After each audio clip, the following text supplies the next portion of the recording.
एका घनदाट जंगलात एक मोठा सिंह गाढ झोपलेला होता. तेवढ्यात एक छोटासा उंदीर खेळता खेळता चुकून सिंहाच्या अंगावरून गेला. सिंह रागाने जागा झाला आणि मोठ्या पंजात उंदराला पकडून म्हणाला, तुला वाटतं काय मी तुला जिवंत सोडेन?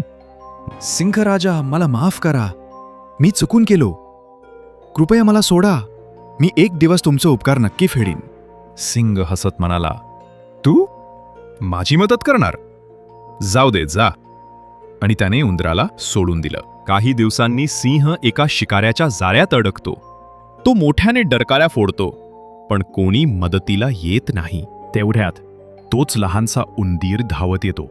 उंदीर आपल्या तीव्र दातांनी जाळं कुरतरतो आणि शेवटी सिंह मोकळा होतो. सिंह म्हणतो, आज मला कळलं, मदत करण्यासाठी ताकद नाही तर मन मोठं लागते. ही गोष्ट आपल्याला शिकवते की लहानसं मनगट मोठा बदल घडवू शकतं.